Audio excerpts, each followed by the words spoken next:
Eso. A los guapos.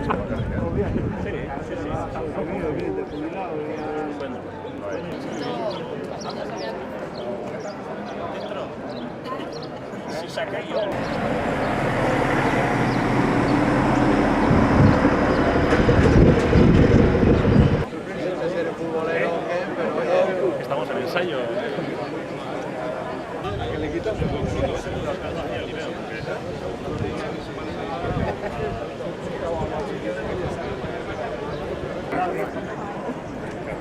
Tanto tiempo.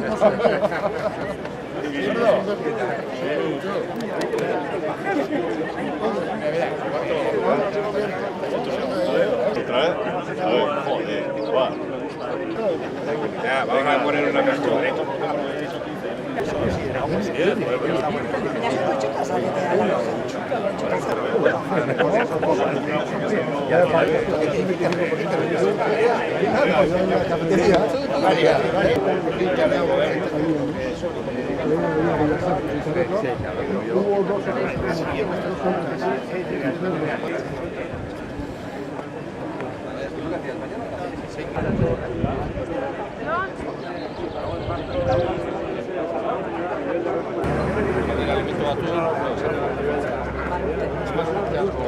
Ideas energéticas.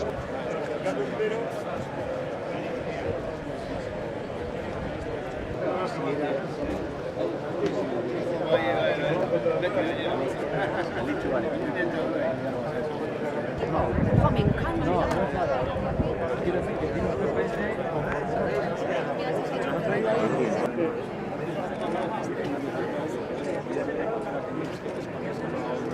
Edurne, kaixo.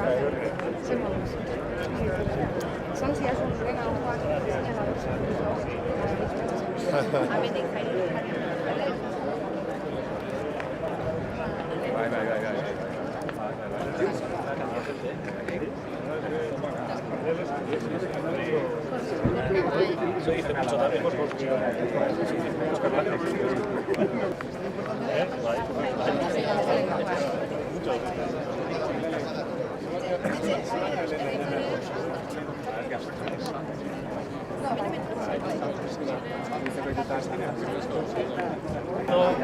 La rigidez del color.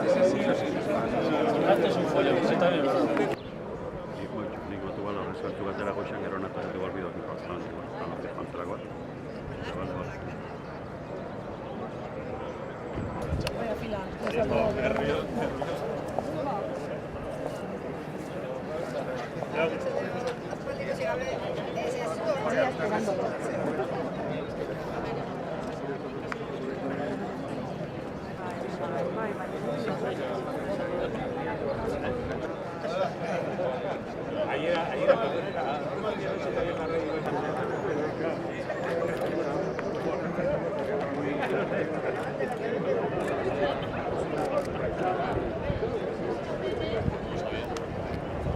Hablando son correctos, ¿no?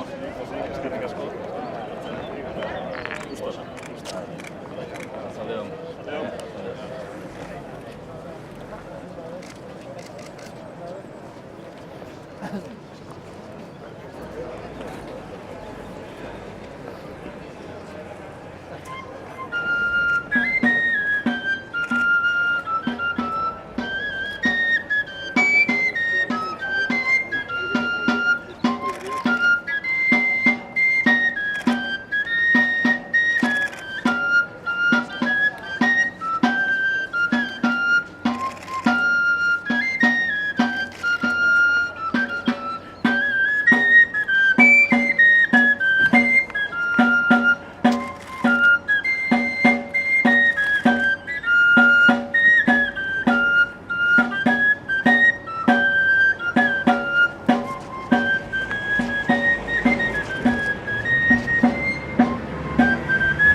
Azkena bai momentuan gaude ospatzen inatzeko 25 urte horrena, eta egongo gineak ospatzen izan esparako 20 urte dira, eta horrela 5 urte datikan, EHUko zentral txikitua, eta leleko gradua, garatu nahi du, igualian, Espainiak ikubertzen.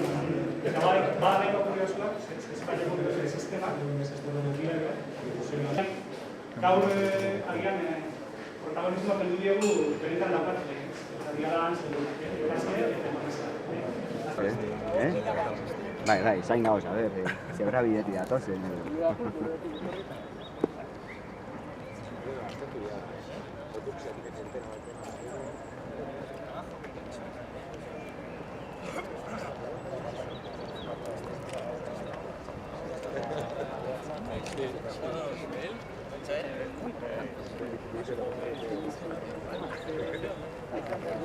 Señal de que aún no se hace.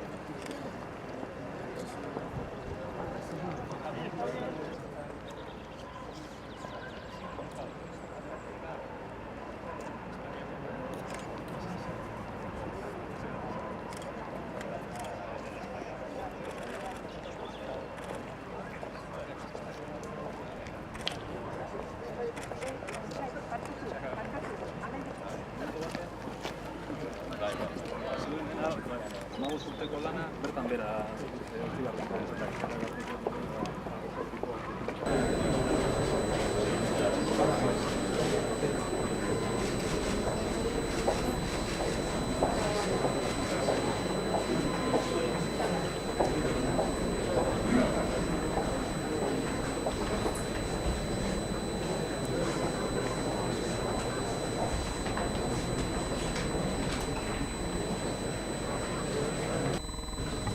Astera guaz.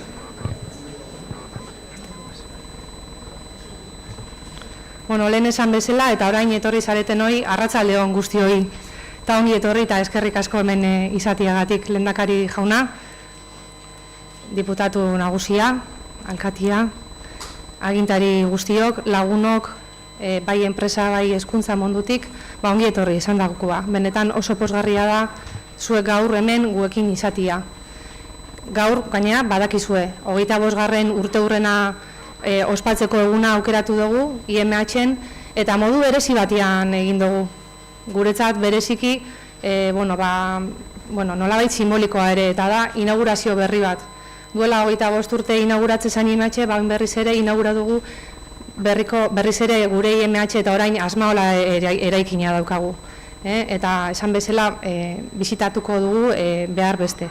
Orduan, kontuan izateko orain hitzaldiak izango ditugu batetik nahi zaitxuegulako eskertu, nahi dugulako bide lagun izaian zaitxuegunei azaldu eindakoa nolainoko balioa duen guretzat eta baita hemendik aurrera ze jarduera eta ze orain agertzen zaigun gure aurrian. Orduan horretarako gonbidatuko ditugu bide lagun izan ditugun erakundeen ordezkaritza bat hitz egitera. Eta ondoren, Xabier Ortueta gure presidente eta Liberian AFM-ko zuzendari nagusiak bere gogoeta eskainiko digu, eta amaitzeko lehendakari jaunak bere hitzak emango dizkigu. Eta hau inondoren, museora joango gera eta besteok bizita txandak izango ditugu.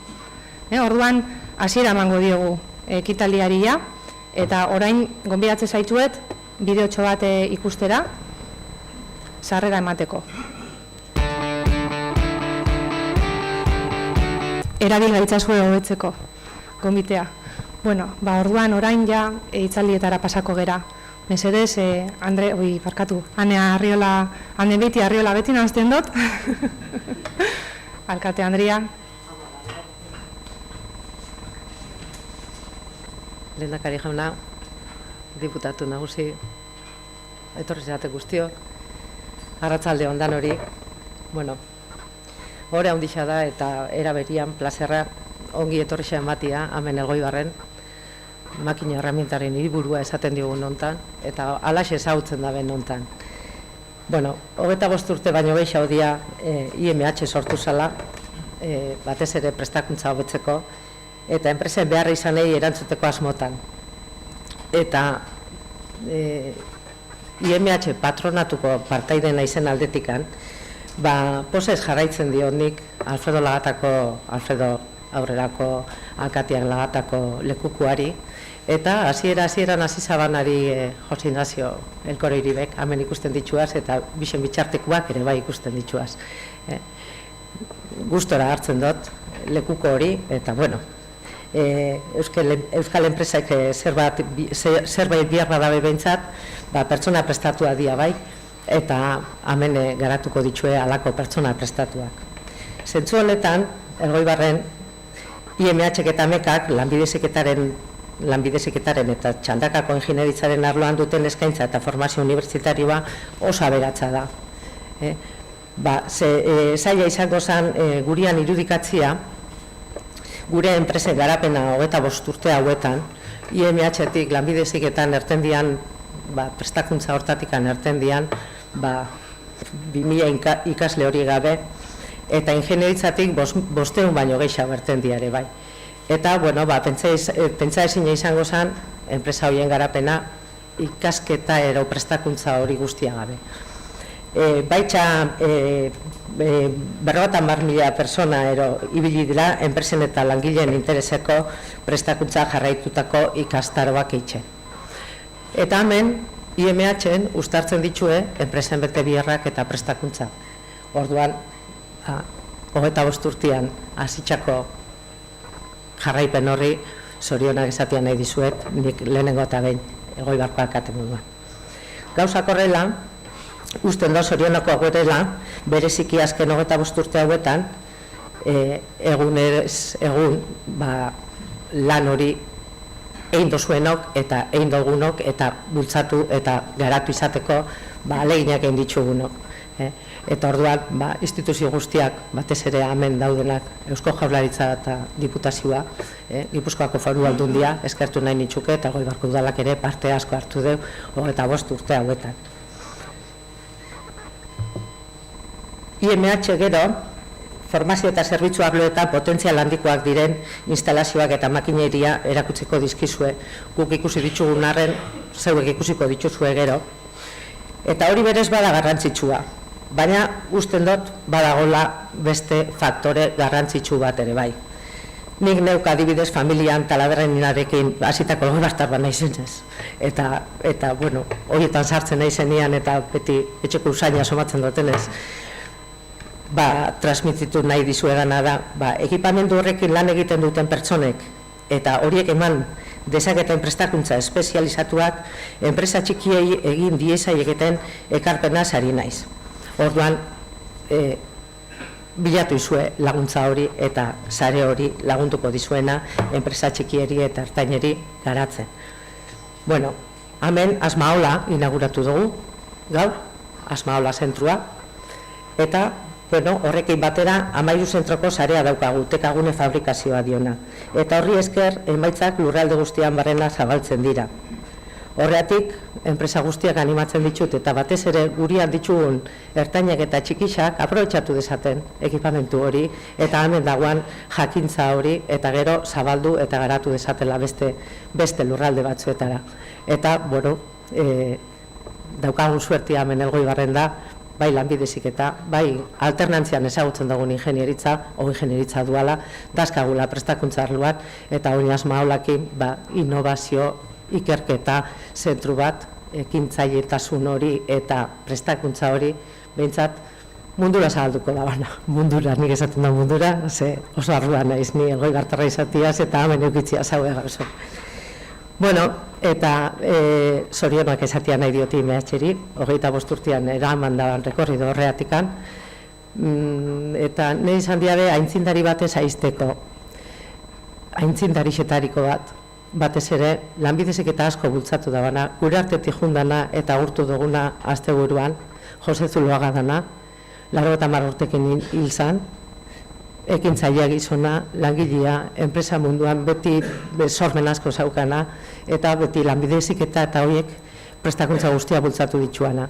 Orduan, berari ere, zorionak egin guztiatik, eta, bueno, goian bego. Bueno, agurtuko ditudanak, etorri zeratenak, entzun diazuenak, eta ekintzailetasuna hau eta proiektu hauek aurrera eman ditzi zuen instituzioak. Lehenengo eta behin, Elgoibako udala, noski, Gipuzkoako Foru Aldundia, Eusko Jaurlaritza, eskerrik asko Balokamen egotiatik, eta langile guztiak, IMH-ko pertsona langile guztiak, zorionak, eskerrik asko, eta enpresak ere bai, enpresak, hemen ikusten dituaz enpresari asko, eta ekintza hauetan apustu egiten da ben asko. Mila esker, zorionak IMH.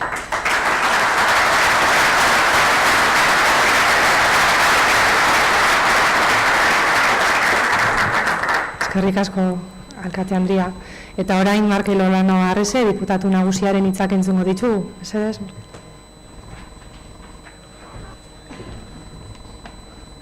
Lehendakari, agintariok, lagun guztiok, arratsalde guztioi.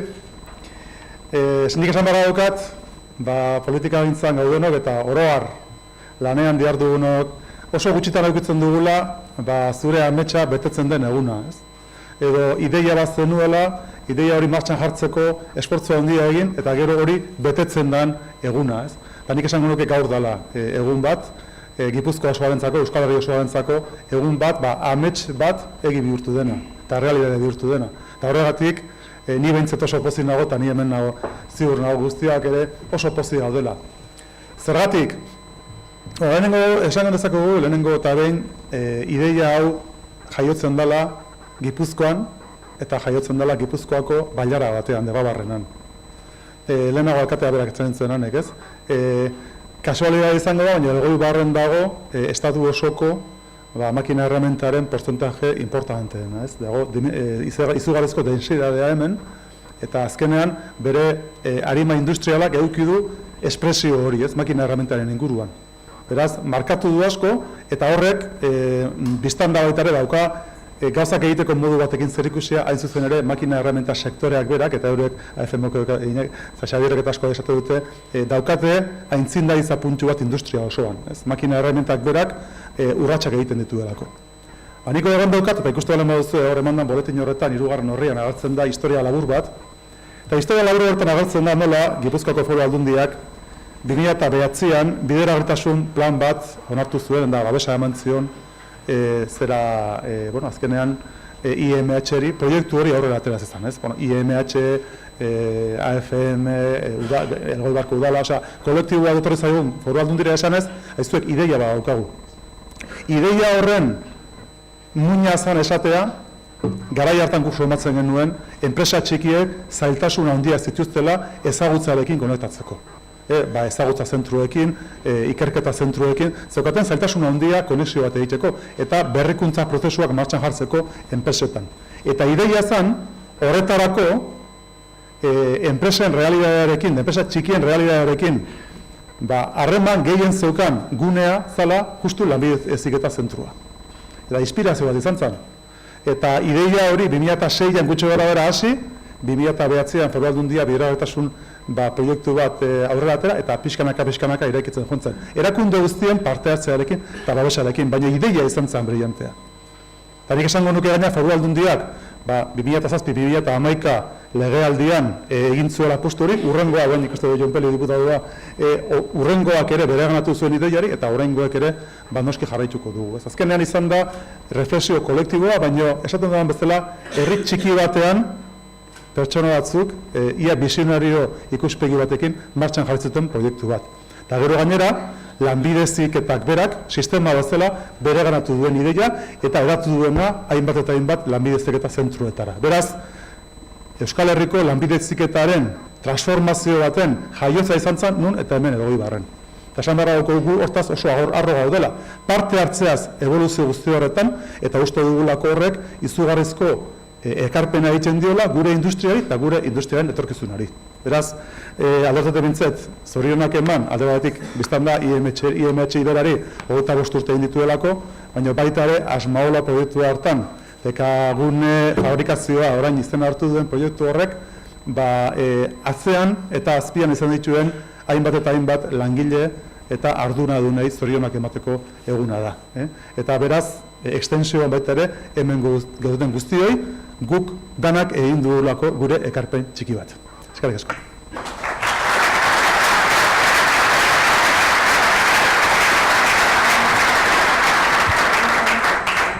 Mila esker diputatu nagusia. Eta orain, lehen esan bezala, gure presidente, IMH-ko presidente eta aldi berian AFM-ko zuzendari nagusia den Xabier Ortuetaren hitzak eta gogoeta entzungo dugu. Xabier.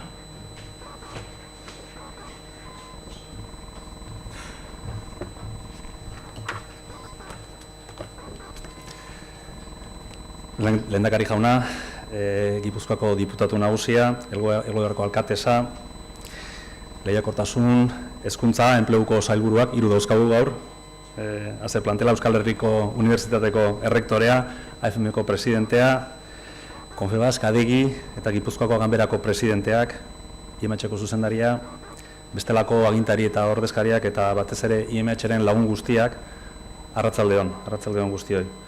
Hau da jendetza bildu duguna, eta hau da nivela baita. Eskerrik asko benetan dan hori etortzeagatik, eskerrik asko. Bueno, noizean behin, atzera begirada bat botatzea komenigarria izaten da. Ibili dugun bidea aztertzeko, lortu dugunaren kontu hartzeko, eta batzutan merezi badu baita ospatzeko. Eta baita ere, etorkizunan ditugun erronka oso zailak, hain zailak ez direla ikusteko, ez? Lehen egin ditugun gauzak, benetan zailak ziren eta lortu ditugu, eta Markelek esan du, ez? Orduan, nik uste dut, momentua proposa dela, 25 urte pasatzen diranean, zifra borobila atzera begiratu eta egin ditzakegun gauzak baita ikusi, ez? Baita honelako azterketa baten eta ospakizu batetan, lehendabizi eskerrak eman behar dira, eta zilegi da gina eskerrak ematea. Nik batzu bakarrik aipatuko ditut, baina bakoitzak, norberak, badakizue gurekin hemen zergatik zaudeten eta zein izan dan zuen ekarpena IMH-en, haundila, badakit danona gainera. Horren beste lagun eta horren beste laguntza eduki dugu. Lehendakaria, Markel, Cristina, Jorge, Arantxa, Mikel, bakoitzak badakizu zaten, Carlos, Iñaki, Alfredo, Inigo Guziño, aste honetan notizia oso berri hona eman digun sektoreko kide bat, Ane, Pedro, lerroz lerro, banan, dan hori eskerrak emateko posibilitatea dugu. Ez dut egingo, baina benetan, IMH-en ezenean eskerrik asko den hori. Eskerrak erakundei, eskerrak enpresei, eta eskerrak baita IMH-ko langilei. Eta IMH-ko langilei eskerrak ematerakoan, bi pertsona hautatu nahi ditut, Josean eta Javi, zuen bizitza profesionala hemen IMH-en eman dezuelako, gaur IMH dena eraikitzeko. Eskerrik asko bihotze zueri baita. Gracias, por tanto, a todos los que nos habéis prestado vuestro apoyo. Os voy a sugerir ahora una forma distinta de mirar los agradecimientos, ¿no? Que os pongáis en el otro lado y veáis lo que habéis recibido del IMH y que penséis si tenéis algo que agradecerle al IMH o no. Y yo particularmente le tengo muchísimas cosas que agradecer y creo que desde la comunidad educativa, desde las empresas, los alumnos, creo que hay muchísima gente que tiene cosas que agradecer, ¿no? Bueno, se han mencionado algunas cosas a lo largo de... y está también en el documento, ¿no? 250.000 horas de formación continua, 50.000 alumnos, 750 ingenieros, tenemos 250 alumnos en China, parece de broma, pero también es cierto, nuevas metodologías educativas, innovación aplicada para las empresas. Bueno, creo que es valor a gran escala. Siempre hablamos de generación de valor, bueno, esto es valor a gran escala. Es valor masivo y además con un efecto multiplicador inmenso. Y me quiero explicar. Para que os hagáis una idea, el IMH es una actividad económica que para muchos de vosotros, en vuestras empresas, os puede parecer hasta insignificante. Estamos hablando de un presupuesto de alrededor de 4,5 millones de euros. Hasta alguno fuera de este contexto le podría parecer hasta prescindible. No pasaría nada, ¿no?, por perder 4,5 millones de euros de actividad. Pero si le dais la vuelta, todos los años salen 200 alumnos de formación profesional, salen 50 ingenieros, ingenieras, se imparten 10.000 horas de formación continua, hacemos alrededor de 40 proyectos con empresas, etcétera, etcétera, etcétera. Y eso vale muchísimo más que los 4,5 millones que metemos, vale una millonada. De hecho, tener a gente preparada en circulación, tiene un valor inmenso, ¿no? Y Lehendakari, ¿qué es lo que queremos, ¿no?, para Euskadi? Yo tengo la clave de la sostenibilidad, yo la voy a compartir contigo, ¿no? Es contar con un conjunto generalizado de personas preparadas. Con eso vamos a cualquier sitio. Es decir, todos y bien preparados, cada uno en lo que necesita. Mucha gente de mono azul, pero bien preparada, muy bien cualificada, algunos de bata blanca y otros con corbata. Pero gente bien preparada a todos los niveles y con eso a cualquier sitio. Beraz, bai administrazio, erakunde, enpresa eta gizartearen izenean IMH-ri eskerrik asko. También quiero aprovechar el día de hoy para intentar dibujaros una imagen nueva del IMH. Creo que es muy interesante. Algunos pensáis que el IMH es un centro de formación profesional y probablemente es cierto, pero es una visión absolutamente reducida de lo que es el asunto. Es como si yo os dijera a los que os gustan los coches que un Ferrari es solo un coche, o a los que os gusta el fútbol que Messi es solo un futbolista, o al Endacari, perdona que te mencione, pero que el árbol de Guernica es solo un roble. Creo que detrás hay muchas más cosas. El IMH es mucho más que eso. Estamos hablando de un centro educativo integral que comprende desde la formación inicial, la formación continua, los estudios universitarios de ingeniería dual, ofreciendo un itinerario formativo a los jóvenes que les permite desarrollar sus competencias desde abajo hasta arriba, hasta la ingeniería. Y además con la singularidad de que quienes lo eligen, con la metodología dual, pueden estudiar y trabajar a la vez. Pero también a los no tan jóvenes les permite, a los que no han tenido posibilidades de estudiar en un momento, volver otra vez a los estudios y ganar otra vez en competencias, adquirir más competencias y además titulación. El IMH es un laboratorio también de metodologías formativas. Aquí se han probado cosas de todo tipo, el multilingüismo, la formación basada en proyectos, el sistema dual, bueno, cosas que en otros sitios pues quizás no son tan habituales. Asmaola Tekagune Fabrikazioa es una forma de generar innovación en pequeñas empresas que no tienen recursos muchas veces ociosos para generar pequeña innovación, y ponemos nuestro equipamiento, que los que habéis hecho la visita de inauguración y luego los demás podréis verlo, nuestro equipamiento, que es un equipamiento muy potente, pero algo más potente, que es la cabeza de nuestros profesores y de la gente que trabaja en el IMH.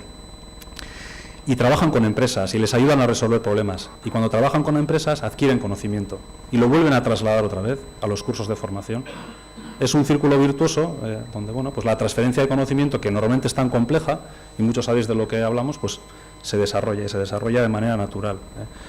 Creo que añade mucho a lo que has comentado tú, Markel, ¿no? Creo que el tema es una experiencia virtuosa de cabo a rabo. Y luego también somos ejemplo, perdonad que me incluya, pero es que me estoy viniendo arriba, somos ejemplo de colaboración internacional. Como sabéis, hemos trabajado en muchos proyectos, transferencia de conocimiento internacional, sobre todo en Latinoamérica y en Asia. Y una de las realizaciones más llamativas que tenemos está en China.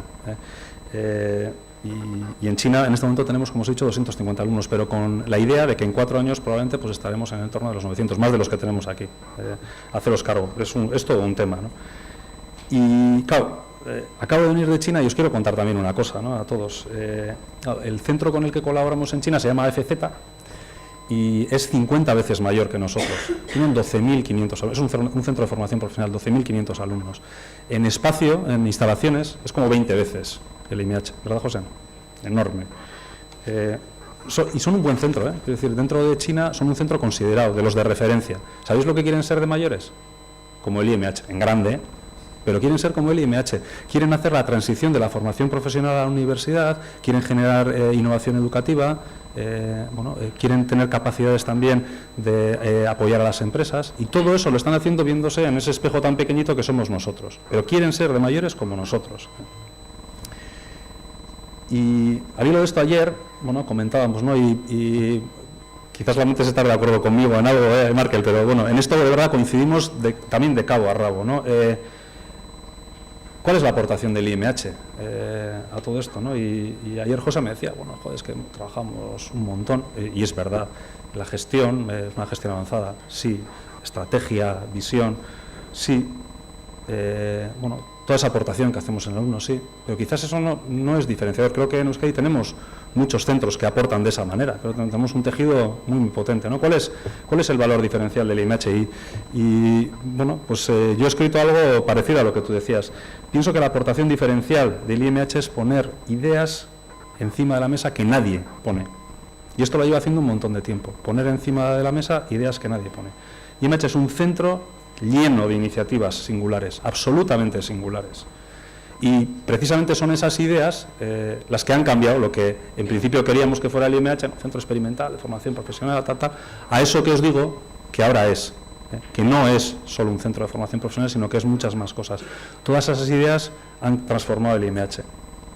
y tenemos muchos retos. Yo no me voy a referir a los detalles de las cositas que tenemos que hacer, los retos, digamos, los gordos que tenemos encima, ¿no? Y yo creo que se ven rápidamente. Tenemos un relevo generacional, el equipo que nos ha traído hasta aquí deja en manos de un nuevo equipo la dirección del centro, y eso lo tenemos que hacer bien. Tenemos a las personas, creo que hay proyecto, creo que hay capacidad, además, demostrada, porque es gente que, aunque es joven, lleva tiempo trabajando con nosotros. Claro, queremos ser un centro de referencia en fabricación avanzada, TK1 fabricación e innovación con las empresas, queremos ser universidad. Bueno, esto es un avión. Antes probablemente teníamos un coche muy rápido, pero esto es un avión, hay que hacerlo volar, es otro reto. El equipo que se apodere de este centro tiene que hacer volar alto el IMH, segundo reto. Y el tercero, tenemos que ser rentables. Parece mentira que tenga que decir esto, pero es así. Tenemos que ser rentables, el IMH tiene que ser rentable, porque un centro como el nuestro, que es capaz de generar ideas nuevas, necesita poder apostar por ellas. Las ideas nuevas no nacen y no crecen de la nada, hace falta invertir, y para eso tenemos que ser rentables. Y bueno, y en esto yo creo que la contribución es clara. El propio equipo del IMH tiene que buscar esa rentabilidad, las empresas tenemos que ayudarles, yo creo que ya se ha mencionado, la administración también. Todos hasta ahora nos habéis apoyado, y nos habéis apoyado mucho, pero tenéis que seguir en el futuro, hace falta. Y creo que el retorno, bueno, va a superar con creces la apuesta. Bueno, como veis, el IMH tiene un magnífico pasado, pero afortunadamente el IMH es todo presente y todo futuro, y ese futuro es nuestro, pero también es vuestro. Industria 4.0, Arantxa, fabricación aditiva. Estad muy atentos, porque seguiremos proponiendo cosas nuevas. Eskerrik asko berriz guztioi, eta gora IMH.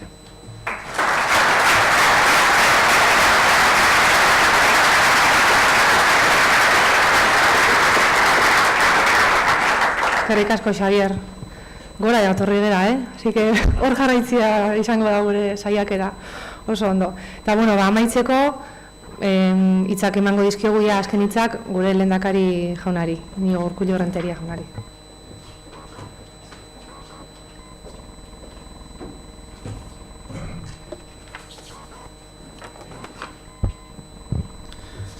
Herri agintari eta herri ordezkariok, IMH-ren presidente eta arduradunok eta langileok, Euskal Herriko Unibertsitateko errektore Jauntxitkorena, AFM-ren ordezkari nagusiak, enpresarioen ordezkari nagusiak eta enpresa munduko ordezkari guztiok, arratsalde on. Eta lehenik eta behin zorionak IMH eta zorionak Asmaola. Zorionak IMH 25 urte bete eta etorkizunari begira egin duzuelako. Zuen ibilbidea partekatu nahi izan egin duzue, eta argi dago zuen ekarpena garrantzitsua izan dela azken 25 urte hauetan. Datu bat nabarmentzeagatik, deigarria egiten zait pentsatzea 50.000 pertsona pasa direla teknologia arloan antolatutako prestakuntza ikastaroetatik. Ekarpen izugarria da, kalitatezko eskaintza batekin bakarrik lortu daitekeena. Gaur, Asmaola proiektua hobeto ezagutzeko aukera eman diguzu, eta nire partetik 3 idei nabarmenduko nituzke. 3 ere ekonomia berriaren erronkak adierazten dituztelako. Asmaolak ingenieritza unibertsitate eskola duala, lanbide heziketa duala bultzatzen du, eta hau da erakunde publikoetatik zabaldu eta indartu nahi dugun eredua. Asmaolak fabrikazio aurreratuaren aldeko apustua egiten du, eta hau da Europako RIS 3 proiektua jarraituz, Euskadin dugun espezializazioa dimentsuaren lehentasunetako bat. Asmaolak nazioarteko jardueran ahalegin berezia proposatzen du, eta hau da Euskadi Basque Country gure proiektuak herrialde osoarentzako planteatzen duen helburua. Horregatik diot, sendutasun osoz, etorkizunari begira ari zaretela garatzen Asmaola proiektua eta IMH ere etorkizunari begira kokatzen. Os estáis anticipando al cambio en el modelo productivo. Necesitamos potenciar una industria basada en el modelo de fabricación avanzada. Es la industria tecnológicamente avanzada, la denominada fábrica del futuro. El desarrollo tecnológico es el factor fundamental de cambio. Tecnologías asociadas a la producción, especialmente la robótica, Tecnologías emergentes o convergentes, nanotecnología, biotecnología, ciencia cognitiva, inteligencia artificial o nuevos materiales. La industria 4.0 mencionada supone la integración de las tecnologías de información y comunicación, la digitalización de los procesos de producción, tecnologías asociadas a la reducción del impacto ambiental de la fabricación, dando lugar a fábricas más sostenibles. Se trata de desarrollos que no todas las empresas pueden realizar por sí solas, y Asmaola se ha convertido en el mejor compañero de viaje para las pequeñas y medianas empresas, para las empresas que empiezan a innovar, que necesitan un proyecto en I+D, que requieren de las personas preparadas que formáis. Asmaola impulsa la transferencia de conocimiento, el salto de la investigación y la innovación al desarrollo de nuevos productos y servicios. Formáis, por lo tanto, parte del triángulo de la competitividad que Euskadi necesita y que suma formación, innovación y empresa. Es lo que denominamos innovación colaborativa, especialmente importante para las pequeñas y medianas empresas vascas. Desde el Gobierno vasco estamos trabajando en esta misma orientación de apoyo a la formación, innovación y empresa. Un reciente estudio elaborado entre 700 empresas vascas concluye que 2 de cada 3 prevén realizar alguna contratación este año. Prácticamente la mitad, el 46%, corresponde a ciclos especializados de formación profesional. Euskadi necesita personas formadas y especializadas, capaces de dar respuesta a los retos de futuro de la industria, y lograrlo nos permitirá ganar en competitividad, ofrecer oportunidades de empleo y avanzar en cohesión social. Este es el modelo de Asmaola, de IMH, desde la colaboración y la cercanía a la empresa, desde la formación profesional dual y la apuesta por la innovación, así como desde la ingeniería escuela universitaria dual. Termino con 2 datos. El índice de clima industrial en Euskadi se encontraba en valores negativos desde 2008. El primer trimestre de este año se ha situado por primera vez en un valor positivo. Es solo el más 0,2, pero es positivo. El índice de producción industrial creció el 3,5% el pasado año y ha crecido por encima del 5% en enero y febrero de este año. Es un acicate para seguir trabajando juntos, para seguir invirtiendo. Jarraitu dezagun beraz elkarlanean. Euskal enpresen ezinbesteko bidelagunak zarete. Enpresa txiki eta ertain guztietan ez baitago beti berrikuntza eta garapenerako gaitasun nahikorik. Zuen arteko lankidetza urrats ugarietan sortzen da eta horregatik azpimarratu nahi izan dut Asmaolaren ekarpenal lehiakortasunaren trianguluan, heziketa, berrikuntza eta enpresa. Euskadiko lehiakortasuna hobetzen ari zarete zuen ekarpenarekin IMH. Zorionak zuen 25. urteurrenean eta zorionak baita Asmaola eta eskerrik asko guztioi. Arratsalde ona izan.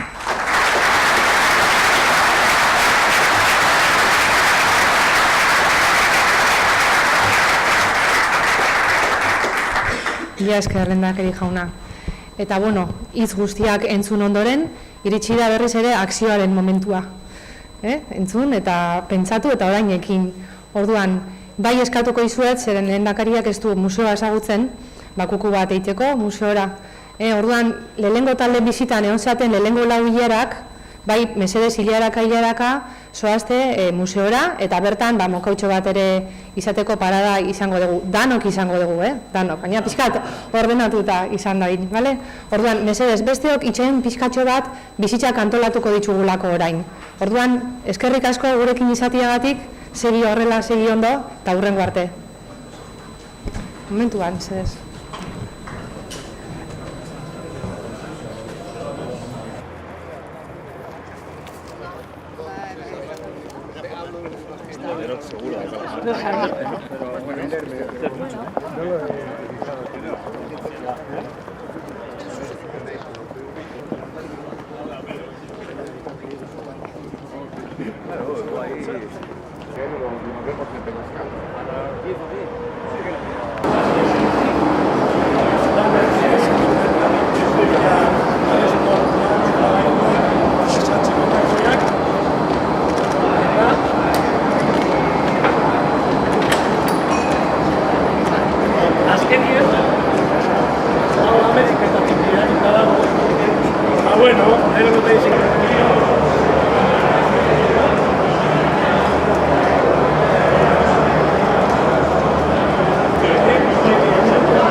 Sí, seguro que sí.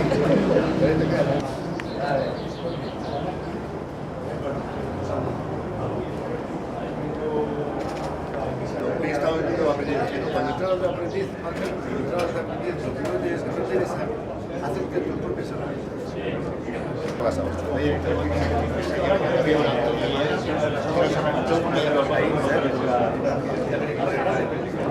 Ahalik esaten du, hor dago iratzako gunea, baina gateztan, bakizuen indar asko.